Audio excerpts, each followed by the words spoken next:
গোস্বামী ডাঙৰীয়া আৰু গোস্বামী ডাঙৰীয়াৰ উপস্থিত থকা প্ৰাগজ্যোতিকা একাডেমীৰ অধ্যক্ষ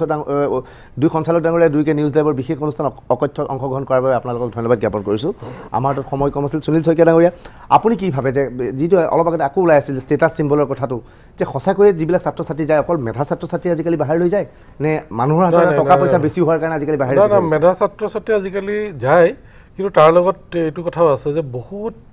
একেবাৰে সৰু সুৰা কিছুমান কোৰ্চ কৰিবৰ কাৰণে আজিকালি গুচি যায় এই ক'ৰবাত এবছৰীয়া কিবা এটা কোৰ্চ ক'ৰবাত দুবছৰীয়া কিবা এটা কোৰ্চ আজিকালি এইটো নহয় যে একদম চোকাবোৰহে যায় আজিকালি এনেকুৱাও হৈছে যে দিল্লী বম্বেত এনেকুৱাও পাইছোঁ যে সাধাৰণ এটা কোৰ্চ ভকেশ্যনেল এটা কোৰ্চ এটা এবছৰৰ কাৰণে ওলাই আহিছে যে BA পাছ কৰিলে BSc পাছ কৰিলে তাৰপিছত এবছৰত কিবা এটা কম্পিউটাৰ কোৰ্চ কৰিবলৈও আজিকালি বাহিৰলৈ গুচি যায় এইটো টকা পইচা হোৱাৰ কাৰণে হৈছে ডেফিনেটলি আগৰ নিচিনা নহয় আজিকালি মানুহবিলাকৰ হলি চাইল্ড হ'ল এটা বা দুটা ল'ৰা ছোৱালী সেইকাৰণে সেই পুতেকে বা যিয়েকে যিটো কয় আল্টিমেটলি পেৰেণ্টছো মানে বাধ্য হৈ যায় যে যাম বুলি ক'লে আৰু যাবই আৰু যে মই বহুতক দেখিছোঁ যে মই এবাৰ দিল্লী যামেই আৰু মই পুনে যামেই মই হেৰি যামেই আৰু যোৱাটো বেয়া কথা নহয় ঠিকেই আছে বাৰু কিন্তু মই এটা ভাবোঁ যে মেট্ৰিক পোৱাৰ পিছত পাছ কৰাৰ পিছত কিন্তু ল'ৰা ছোৱালীবোৰ মাক দেউতাকক পঠিয়াব তেনেকুৱাকৈ নালাগে কাৰণ তেওঁলোকে এটা সেই মেচিউৰিটিটো নাহে আৰু নোহোৱাৰ কাৰণে বহুত কিন্তু নষ্টও হৈ যায় অলপ মেচিউৰিটিৰ পিছত মিনিমাম হায়াৰ ছেকেণ্ডেৰীৰ পিছত আগৰ বহুতখিনিয়ে কৈছে যে আমাৰ ইয়াত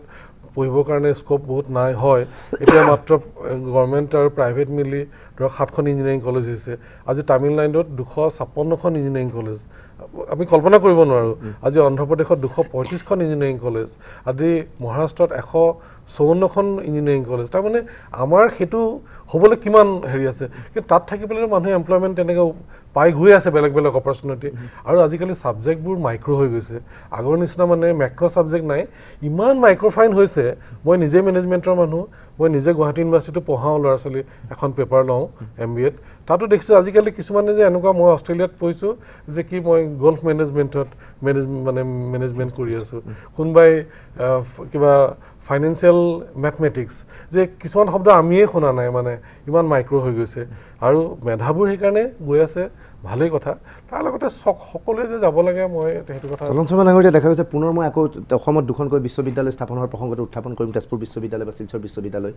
তাত যথেষ্ট সংখ্যক ছাত্ৰ ছাত্ৰী পঢ়িছে ইয়াতো বিভিন্ন নতুন নতুন বিষয় সন্নিৱিষ্ট কৰিছে সেই বিষয়বিলাকত তেওঁলোকে শিক্ষা লাভ কৰাৰ পিছত অসমত তেওঁলোকৰ কিবা সুযোগ আছেনে কিবা সংস্থাপনৰ সুযোগ আছেনে নহয় কিছু সংখ্যকেতো সংস্থাপন অসমতো পাব পাৰে কিন্তু সকলোৰে কাৰণে অকল অসমতে কৰ্মসংস্থাপনৰ সুযোগ হয়তো নহ'ব সেইটো সেইকাৰণে আমি প্ৰথমে পৰা উল্লেখ কৰি আছোঁ যে যদি বিকাশৰ বা কৰ্মসংস্থাপনৰ উচিত পৰিৱেশ নহয় আজি যিদৰে অন্ধ্ৰপ্ৰদেশ বা দক্ষিণৰ ৰাজ্যবিলাকত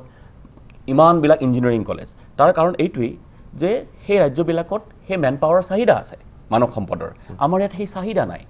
আমাৰ ইয়াত পঢ়িলেও পিছত গৈ বাহিৰলৈকে যাব লগা হয় এই অৱস্থাটোৰ আমি মানে পৰিৱৰ্তন ঘটাব লাগিব অমলান দাদা আপুনি কিবা ক'ব বিচাৰিব এইখিনিতে মই জাষ্ট এটা পইণ্টে উল্লেখ কৰিব বিচাৰিম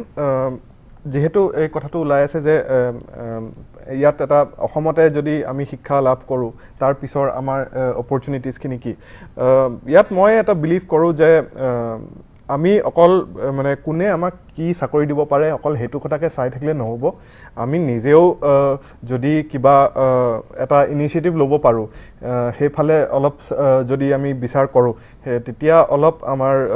সমাজখন আৰু ষ্টুডেণ্টৰ সমাজখন আৰু অলপ হেৰি হ'ব ইম্প্ৰুভ হ'ব যেনেকৈ ছাৰ এণ্টাৰপ্ৰেনিয়ৰশ্বিপ ইনষ্টিটিউটৰ জড়িত হৈ আছে তেনেকৈ আমাৰ ডন বস্কো ইনষ্টিটিউট অফ মেনেজমেণ্টত আমি এটা বিজনেছ ইনকিউবেশ্যন চেণ্টাৰ এটা আমি স্থাপন কৰিছোঁ য'ত আমি নতুন নতুন আইডিয়াজবিলাক যোনে ধৰক কোনোবাই লৈ আহিছে তেওঁলোকক আমি ইনকিউবেট কৰি পেলাই তেওঁলোকক বিজনেছটো ষ্টাৰ্ট কৰিবলৈ ছাপোৰ্ট কৰিম অলৰেডি আমি 2টা কোম্পানী অলৰেডি পাইছোঁ তেনেকুৱা ধৰণৰ কিছুমান যদি ইনিচিয়েটিভ আমাৰ ল'ৰা ছোৱালীখিনি বা আমাৰ হেৰিখিনিয়ে লয় তেতিয়াহ'লে আমাৰ বহুত হেৰি হ'ব বুলি সেইটো মানে উচিত কথা কৈছে আমাৰ কিছুমান এতিয়া আছে ধৰক অভিজিত বৰুৱা তেখেতে ইঞ্জিনিয়াৰিং বাহিৰৰ পৰা পাছ কৰি আহি পেলাই আমাৰ ইয়াতে উদ্যোগ কৰিলে আজি তেখেতৰ যিটো নাম আজি ধৰক NC Bora doctor NC Bora Numal Bora তেখেতে GNRC কৰি পেলাই আজি 800 মানুহক তাতেই সংস্থাপন দিবলৈ সুবিধা হৈছে আজি ডাউন টাউন ইউনিভাৰ্চিটি তেওঁলোকে কৰিব গৈছে এইবোৰ আমাৰ এণ্টাৰপ্ৰেনিয়ৰ সঁচাকৈ আৰু তেনেকুৱা আমাৰ মানুহবিলাকে কৰিলে আমাৰ ইয়াতে বহুতে কিন্তু স্কোপ আছে মানে আমাৰ তাত সময় শেষ হৈ আহিছে চন্দন শৰ্মা সুনীল শইকীয়া অম্লান দত্ত তেওঁলোকে নিউজ লাইভৰ বিশেষ অনুষ্ঠান অকথ্যৰ ফালৰ পৰা ধন্যবাদ দিছোঁ আমি অকথ্যৰ এই অনুষ্ঠানৰ পৰা ইতিমধ্যে আমাৰ সময় আছে আমি বিদায় দিব ওলাইছোঁ